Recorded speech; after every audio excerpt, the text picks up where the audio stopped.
اسلام سچا دین ہے اور اس کی واضح نشانی یہ ہے کہ اسلام جو کہتا ہے ویسا ہی ہوتا ہے۔ مثال کے طور پہ قرآن نے کہا نماز برائیوں کو روکتی ہے، ٹھیک ہے، آج بھی روک رہی ہے۔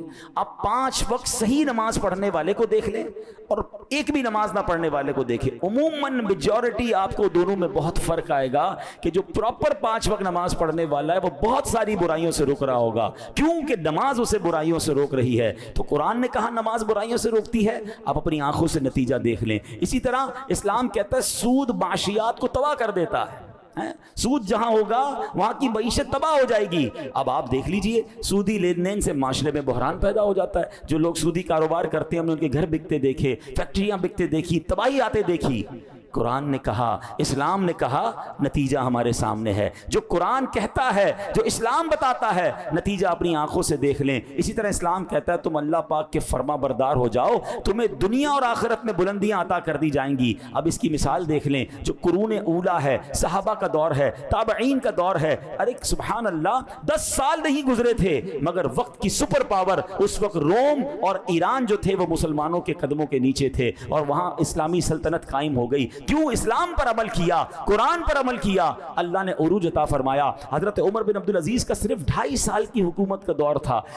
بتائیں 2.5 سال میں اتنا بڑا انقلاب کون لا سکتا ہے؟ معیشت وہاں پہنچ چکی تھی کہ لوگ زکوٰۃ لے کر نکلتے تھے، زکوٰۃ لینے والا کوئی نہیں ہوتا تھا، زکوٰۃ دینا چاہتے تھے، زکوٰۃ لینے والا کوئی نہیں ہوتا تھا، ہر طرف معاشی طور پر، اور اس طرح امن و سکون اور کاروبار بڑھ چکا تھا۔ کیا ہوا تھا؟ قرآن پر عمل کیا، سنت پر عمل کیا، شریعت پر عمل کیا۔ آج بھی اگر مسلمان 100% قرآن و شریعت پر عمل کرنا شروع کر دیں، ترقی سے کوئی نہیں روک سکتا۔ پرابلم یہ ہے کہ اسلام نے جو باتیں کی، قرآن نے جو باتیں ہم تک پہنچائیں، ہم عمل کرنے والے بن جائیں، نتیجہ خود سامنے آنے لگ جائے گا۔ اے میرے پیارے اسلامی بھائیوں، اب آخری بات سن لیجئے، اسلام کی حقانیت پر بات ہو رہی ہے۔ آج سائنس کا دور ہے۔ الٹرا ساؤنڈ کی مشین اس وقت جب ایجاد نہیں ہوئی تھی، سائنسدان ابھی تحقیق کر رہے تھے کہ ماں کے پیٹ میں بچہ بنتا کیسے ہے، اور جناب بیٹا ہے یا بیٹی ہے کسی طرح ہم اس کو پہچان لیں۔ امریکہ کا ایک ڈاکٹر تھا مارشل جانسن، وہ بھی اس تحقیق کی ٹیم میں شامل تھا۔ ایک مرتبہ اس کی ایک مسلمان سے ملاقات ہوئی، ملاقات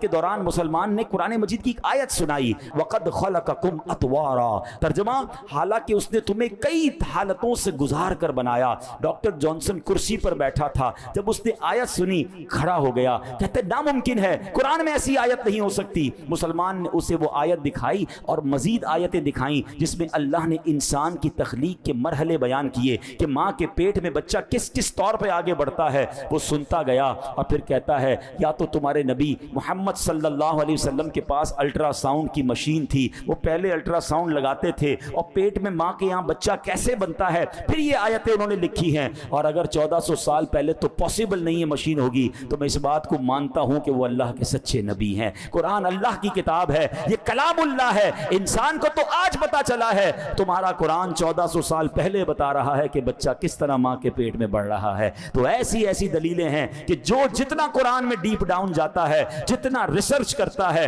جتنا سمجھتا ہے، اس کے سامنے اللہ کی قدرت کی سبحان اللہ شانیں ظاہر ہو جاتی ہیں۔ مگر بات یہ ہے کہ دل پاک ہو، دل صاف ہو، یا اللہ نے ہدایت دینی ہو تو اللہ ہدایت دے دیتا ہے۔ اللہ مجھے اور آپ کو قرآن پر، اسلام پر سچا یقین بھی نصیب فرمائے اور اس کی تعلیمات عمل کرنے کی توفیق عطا فرمائے۔